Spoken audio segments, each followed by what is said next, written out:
शांति।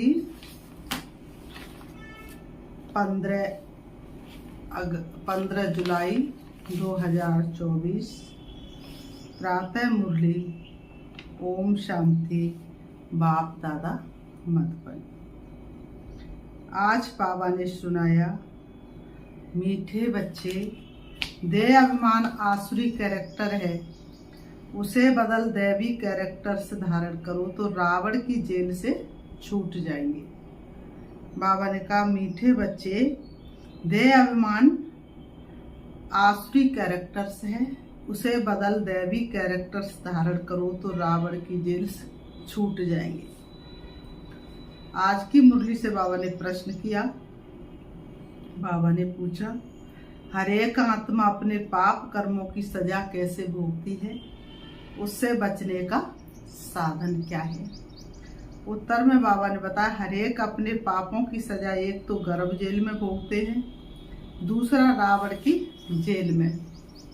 अनेक प्रकार के दुख उठाते बाबा आया है तुम बच्चों को इन जेलों से छुड़ाने, उनसे बचने के लिए सिविलाइज्ड बनो। ओम शांति। ड्रामा के प्लान अनुसार बाप बैठ समझाते हैं। बाप ही आकर रावण की जेल से छुड़ाते हैं, क्योंकि सब किरमिल पाप आत्माएं हैं। सारी दुनिया के मनुष्य मात्र किरमिल होने के कारण रावण की जेल में है। फिर जब शरीर छोड़ते हैं तो भी गर्भ जेल में जाते हैं। बाप आकर दोनों जेल से छुड़ाते हैं। फिर तुम आधा कल्प रावण की जेल में भी नहीं और गर्भ जेल में भी नहीं जाएंगे। तुम जानते बाप धीरे धीरे पुरुषार्थ अनुसार हमें रावण की जेल से और गर्भ जेल से छुड़ाते रहते हैं। बाप बताते तुम सब किरमिल हो रावण राज्य में, फिर राम राज्य में सब सिविलाइज्ड होते हैं। कोई भी भूत की प्रवेशता नहीं होती है। देह का अहंकार आने से ही फिर और भूतों की प्रवेशता होती है। अब तुम बच्चों को पुरुषार्थ कर देही अभिमानी बनना है। जब ऐसे लक्ष्मी नारायण बन जाएंगे तब ही देवता कहलाएंगे। अभी तो तुम ब्राह्मण कहलाते हो। रावण की जेल से छुड़ाने के लिए बाप आकर पढ़ाते भी हैं और जो सबके कैरेक्टर्स बिगड़े हुए सुधारते भी हैं। आधा कल्प से कैरेक्टर्स बिगड़ते बिगड़ते बहुत बिगड़ गए हैं। इस समय है तमो प्रधान कैरेक्टर्स। दैवी और आसुरी कैरेक्टर्स में बरोबर रात दिन का फर्क है। दैवी कैरेक्टर्स और आसुरी कैरेक्टर्स में क्या है? रात दिन का फर्क है। बाबा कहते हैं, बाप समझाते अब पुरुषार्थ कर अपना दैवी कैरेक्टर्स बनाना है। अभी नहीं बनाया तो कभी नहीं बना सकते, इसलिए पुरुषार्थ करके अपना दैवी कैरेक्टर्स बनाना है, तब ही आसुरी कैरेक्टर से छूटते जाएंगे।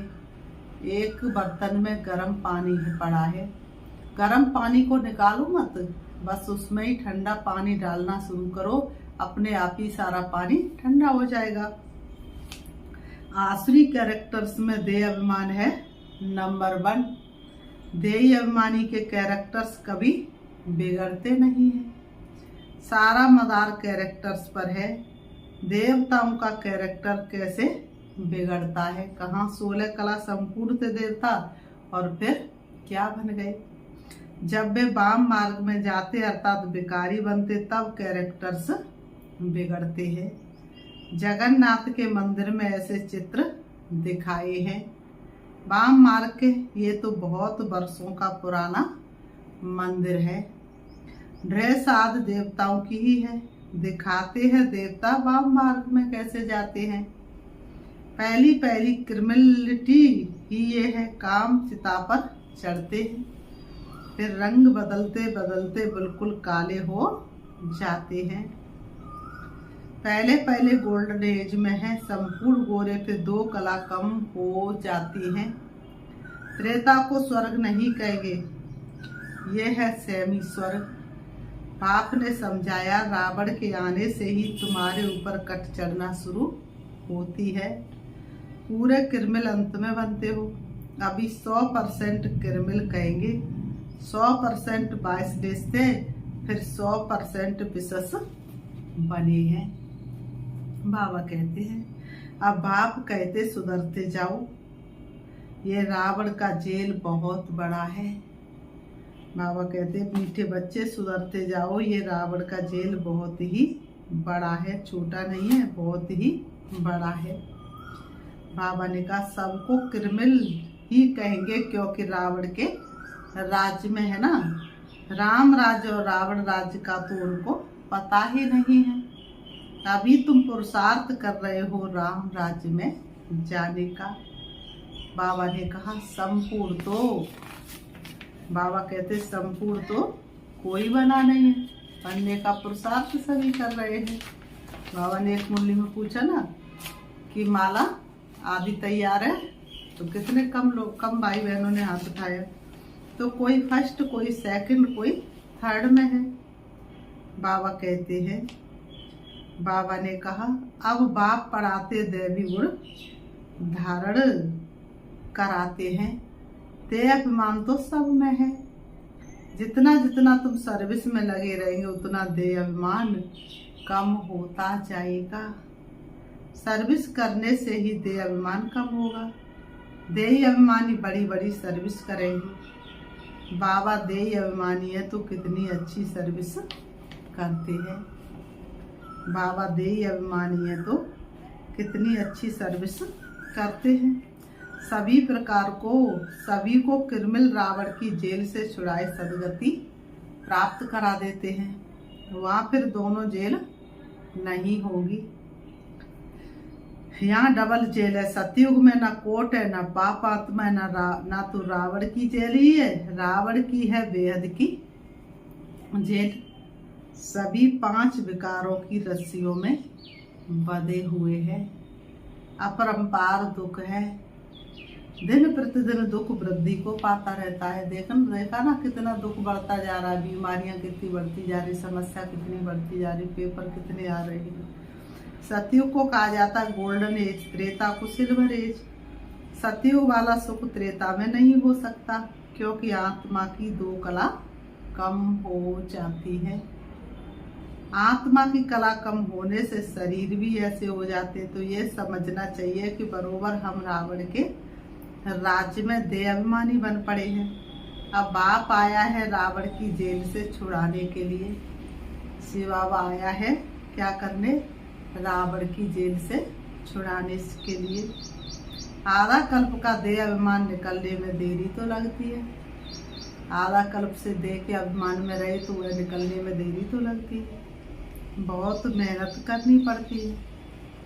जल्दी से जो शरीर छोड़ गए वह फिर भी बड़े होकर आए कुछ ज्ञान उठा सकते हैं। जितना देरी होती जाती है तो फिर पुरुषार्थ तो कर ना सके। कोई मरे फिर आकर पुरुषार्थ करे, सो तो अब आर्गन्स, जब आर्गन्स बड़े हों तब तो पुरुषार्थ करे शरीर छोड़ने के बाद। समझदार हो तब कुछ कर भी सके, समझदार बने तब कुछ कर भी सके। देरी से जाने वाले तो कुछ सीख नहीं सकेंगे। जितना सीखे उतना सीखे, इसलिए मरने से पहले पुरुषार्थ करना चाहिए। बाबा कहते इसलिए मरने से पहले पुरुषार्थ करना चाहिए। जितना हो सके इस तरफ आने की कोशिश जरूर करेंगे। इस हालत में बहुत आएंगे, झाड़ वृद्धि को पाएगा। समझानी तो बहुत सहज है। बॉम्बे में बाप का परिचय देने के लिए चांस बहुत अच्छा है। बाबा बॉम्बे की बात करते, बाबा कहते बॉम्बे में बाप का परिचय देने के लिए चांस बहुत अच्छा है। बाबा कहते ये हम सबका बाप है। बाप से वर्षा तो जरूर स्वर्ग का ही चाहिए। कितना सहज है दिल, अंदर गदगद होना चाहिए। ये हमको पढ़ाने वाला है, ये हमारी एम ऑब्जेक्ट है। हम पहले सदगति में थे, फिर दुर्गति में आए, अब फिर दुर्गति से सदगति में जाना है। शिव बाबा कहते माँ में कम याद करो, तो तुम्हारे जन्म जन्मांतर के पाप कट जाएंगे। तुम बच्चे जानते हो, जब द्वापर में रावण राज्य होता है तो 5 विकार रूपी रावण सर्वव्यापी हो जाता है। इस समय 5 विकार रूपी रावण सर्वव्यापी है, सबके अंदर बैठा हुआ है। इसलिए गाते कलयुग बैठा मार कुंडली जाऊं तो मैं कहाँ जाऊं। अब हर घर में रावण बैठे, इतने राम कहाँ से लाऊं। जहाँ विकार सर्वव्यापी वहाँ बाप सर्वव्यापी कैसे हो सकता है। सभी मनुष्य पाप आत्मा है ना। बाबा कहते सारी दुनिया के मनुष्य क्या हो गए, पाप आत्मा है। बाप सन्मुख है तब तो ऐसे कहते हैं कि मैंने कहा ही नहीं है, उल्टा समझ गए हैं। उल्टा समझते, विकारों में गिरते गिरते, गालियां देते देते भारत का देखो क्या हाल हुआ है। क्रिश्चियन लोग भी जानते हैं कि 5000 वर्ष पहले भारत स्वर्ग था, सभी सतो प्रधान थे। भारतवासी तो लाखों वर्ष कह देते हैं, क्योंकि तमो प्रधान बुद्धि बन पड़े हैं। वह फिर न इतना ऊंच बने न इतना नीच बने हैं। वह तो समझते हैं बरोबर स्वर्ग था। बाप कहते ये ठीक कहते हैं। 5000 वर्ष पहले भी मैं तुम बच्चों को रावण की जेल से छुड़ाने आया था, अब फिर छुड़ाने आया हूँ। आधा कल्प है राम राज और आधा कल्प है रावण राज। बच्चों को चांस मिलता है तो समझाना चाहिए। बाबा भी तुम बच्चों को समझाते हैं, बाबा भी तुम बच्चों को समझाते हैं। और बाबा ने कहा तुम बच्चों को अगर चांस मिले तो तुम्हें भी समझाना चाहिए। बच्चे ऐसे ऐसे समझाओ। बाबा ने कहा इतने अपरंपार दुख क्यों हुए हैं। पहले तो अपरंपार सुख थे जब इन लक्ष्मी नारायण का राज था।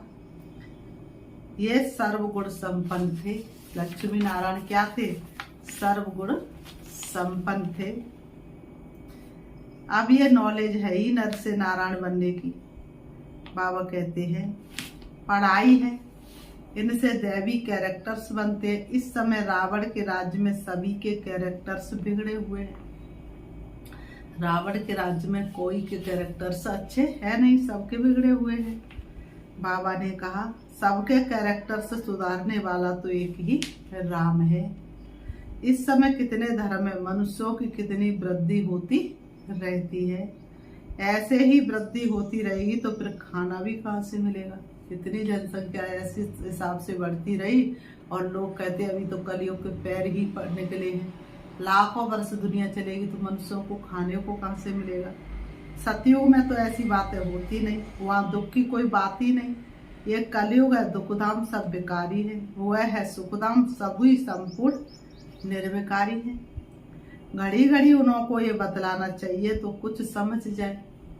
मनुष्यों को घड़ी घड़ी ये बातें याद दिलानी चाहिए तो कुछ समझ जाए। बाप कहते मैं पतित पावन हूँ, मुझे याद करने से तुम्हारे जन्म जन्मांतर के पाप कट जाएंगे।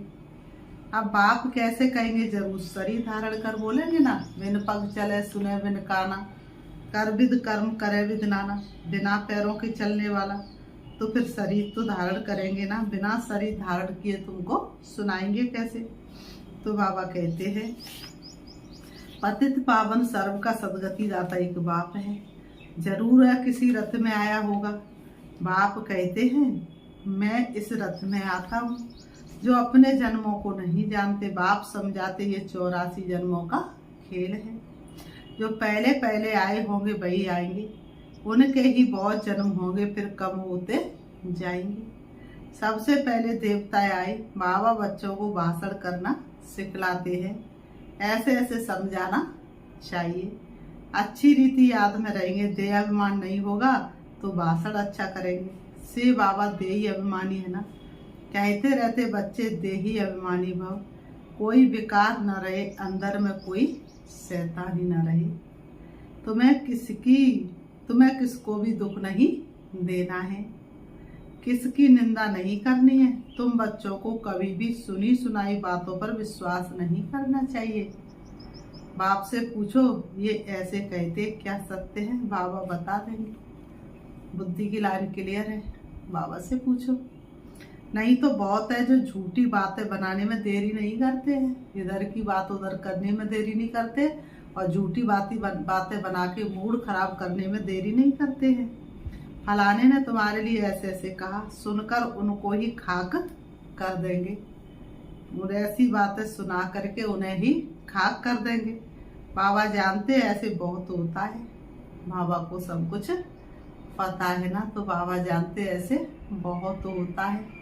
बहुत सारे लोग ऐसी बातों में ही बहुत इंटरेस्ट लेते हैं, उल्टी सुल्टी बातें सुनाकर दिल को खराब कर देते हैं। इसलिए कभी भी झूठी बातें सुनकर अंदर में जलना नहीं चाहिए। पूछो फलाने ने मेरे लिए ऐसे कहा है, अंदर सफाई होनी चाहिए। कई बच्चे सुनी सुनाई बातों पर भी आपस में दुश्मनी रख देते हैं। बाबा ने कहा, बाप मिलाए तो बाप से पूछना चाहिए ना, इतना सर्वशक्तिवान बाप साथी बनाए तो बाप से पूछना चाहिए ना। ब्रह्मा बाबा पर भी बहुतों को विश्वास नहीं होता है, शिव बाबा को भी भूल जाते। बाप तो आए सबको ऊंच बनाने, प्यार से उठाते रहते, ईश्वरी मत लेनी चाहिए। निश्चय ही नहीं होगा तो पूछेंगे ही नहीं, तो रेस्पॉन्ड भी नहीं मिलेगा। बाप जो समझाते उसको धारण करना चाहिए। शिव बाबा जो समझाते उसे क्या करना चाहिए, धारण करना चाहिए। तुम बच्चे श्रीमत पर विश्व में शांति स्थापन करने के निमित्त बने हो। एक बाप के सिवाय और कोई की मत ऊंचे ते ऊंच हो नहीं सकती। ऊंचे तो ऊंच मत है ही भगवान की, जिससे मर्तबा भी कितना ऊंचा मिलता है। बाप कहते अपने कल्याण कर, बाप कहते अपना कल्याण कर ऊंच पद पाओ। बाबा कहते अपना कल्याण कर ऊंचा पद पाओ, बनो महान, करो कल्याण, खुद का भी कल्याण करो और दूसरों का भी कल्याण करो। बाबा कहते ऊंच पद पाओ, महारथी बनो। पढ़ेंगे ही नहीं तो क्या पद पाएंगे। बाबा कहते अगर तुम पढ़ेंगे ही नहीं अच्छी रीति तो पद क्या पाएंगे, कोई पद मिलेगा ही नहीं। बाबा ने कहा, यह है कल्प कल्पांतर की बात। सतयुग में दास दासियां भी नंबरवार होते हैं। बाप तो आए हैं ऊंच बनाने, परंतु पढ़ते ही नहीं तो क्या पद पाएंगे। प्रजा में भी तो ऊंच नीच पद होते हैं ना, ये बुद्धि से समझना है। मनुष्यों को पता नहीं पड़ता है कि हम कहाँ जाते हैं, ऊपर जाते हैं या नीचे उतरते जाते हैं। बाप आकर तुम बच्चों को समझाते हैं, कहाँ तुम गोल्डन सिल्वर एज में थे, कहाँ आयरन एज में आए हो। इस समय तो मनुष्य मनुष्य को क्या करते हैं, खा लेते हैं। इस समय मनुष्य मनुष्य को ही खा लेते हैं। अब वो ये सभी बातें जब समझे तब कहे, ज्ञान किसको कहा जाता है। आओ तुम्हें बता दे साथी, किसे तपस्या कहते हैं, इसे तपस्या कहते हैं। कई बच्चे एक कान से सुनकर क्या करते हैं, कई बच्चे एक कान से सुनेंगे और दूसरे से निकाल देते हैं। अच्छे अच्छे सेंटर्स के अच्छे अच्छे बच्चों की किरमिल आई रहती है। बाबा कहते हैं अच्छे अच्छे सेंटर्स पर अच्छे अच्छे बच्चों की किरमिल आई रहती है। फायदा नुकसान इज्जत की परवाह थोड़ी रखते, मूल बात है ही पवित्रता की, इस पर ही कितने झगड़े होते हैं। बाप कहते ये, बाबा क्या कहते, मीठे बच्चे, ये काम महाशत्रु है, इन पर जीत पहनो तब ही जगत जीत बनेंगे। बाबा कहते मीठे बच्चे तभी क्या बनेंगे, जगत जीत बनेंगे। बाबा ने कहा, देवताएं संपूर्ण निर्विकारी हैं, आगे चल समझ ही जाएंगे, स्थापना हो जाएगी। जब स्थापना पूरी हो जाएगी तब समझे तो क्या फायदा। फिर बाबा ने कहा, अच्छा मीठे मीठे सिकीलते बच्चों प्रति माता पिता बाप दादा का याद प्यार और गुड मॉर्निंग। रूहानी बाप की रूहानी बच्चों को नमस्ते। हम रूहानी बच्चों की रूहानी बाप दादा को याद प्यार और नमस्ते नमस्ते नमस्ते। धारणा के लिए मुख्य सा नंबर 1, कभी भी सुनी सुनाई बातों पर विश्वास करके अपनी स्थिति खराब नहीं करनी है। कभी भी सुनी सुनाई बातों पर विश्वास कर अपनी स्थिति खराब नहीं करनी है। अंदर में सफाई रखनी है, झूठी बातें सुनकर अंदर में जलना नहीं है। ईश्वरी मत ले लेनी है। नंबर 2, देय अभिमानी बनने का पूरा पुरुषार्थ करना है। किसी की भी निंदा नहीं करनी है। फायदा नुकसान और इज्जत को ध्यान में रखते हुए किरमिर आई को खत्म करना है। बाप जो सुनाते उसे एक कान से सुनकर दूसरे से नहीं निकालना है। व्यर्थ की बातें एक कान से सुन दूसरे से निकालनी है, पर बाप की बातें एक कान से सुन दूसरे से नहीं निकालनी है। वरदान, त्रिकालदर्शी की सीट पर सेट हो, हर कर्म करने वाले शक्तिशाली आत्मा भव। त्रिकालदर्शी की सीट पर सेट हो, हर कर्म करने वाले शक्तिशाली आत्मा भव। स्पष्टीकरण है, जो बच्चे त्रिकालदर्शी की सीट पर सेट होकर हर समय हर कर्म करते हैं, वो जानते हैं कि बातें तो अनेक आनी हैं, होनी है, चाहे स्वयं द्वारा, चाहे और द्वारा, चाहे माया व प्रकृति द्वारा। सब प्रकार से परिस्थितियां तो आएंगी, आनी है, लेकिन स्वस्थिति शक्तिशाली है तो परिस्थिति उसके आगे कुछ भी नहीं है। सिर्फ हर कर्म करने के पहले उसके आदि मध्यम तीनों काल चेक करके समझ करके फिर कुछ भी करो तो शक्तिशाली बन परिस्थितियों को पार कर लेके। आज की मुरली से स्लोगन है, सर्व शक्ति व ज्ञान संपन्न बनना ही संगम युग की प्रालब्धि है। सर्व शक्ति व ज्ञान संपन्न बनना ही संगम युग की प्रालब्धि। अच्छा, ओम शांति, ओम शांति। अच्छा, ओम शांति। अभी हम बाबा को याद करते हैं, देखेंगे अपने आप को। मैं आत्मा हूँ, शरीर मेरा वस्त्र है, सारा संसार ही मेरा परिवार है। मुझे सारे संसार को बदलने की जिम्मेवारी बाप ने दी है। मैं एक परिवार की सदस्य नहीं, सारे विश्व की, सारा विश्व ही मेरा परिवार है। मैं सारे विश्व का उद्धार मूर्त और आधार मूर्त फरिश्ता हूँ। अपनी रूहानी शक्ति से सारे विश्व के अंदर मुझ फरिश्ते से निकलती हुई किरणें फैल रही हैं। एक एक आत्मा की भ्रकुटी के बीच में पड़ रही हैं और आत्माओं के अंदर परमात्म शक्ति आ रही है। वह स्वयं को बदलने के लिए पुरुषार्थ कर रहे हैं। सभी को सुख शांति से भरपूर देखकर मुझे मन के अंदर बहुत हिम्मत और उमंग आ रहा है। वास्तव में ये सारा संसार ही मेरा परिवार है। मैं एक परिवार की सदस्य नहीं हूँ, सारे संसार की एक मैं इष्ट देव और इष्ट देवी हूँ। कोई भी मेरे सामने आता है, मैं अपनी शुभ भावनाओं से, शुभ कामनाओं से उसकी दृष्टि वृत्ति को परिवर्तन करने का पुरुषार्थ करती हूँ। उसकी भ्रकुटी के बीच में मैं चमकते हुए सितारे को देखती हूँ और शिव बाबा की शक्तिशाली किरणें उस आत्माओं को मैं देती हूँ। मुझे अनुभव होता है ये भी बाबा का बच्चा है। मेरी शक्तिशाली सुभावनाओं से वह आत्मा की स्मृति में टिक जाता है और उन्हें भी अनुभव होता है कि मेरे इष्ट देवों की मेरे ऊपर कृपा हो रही है।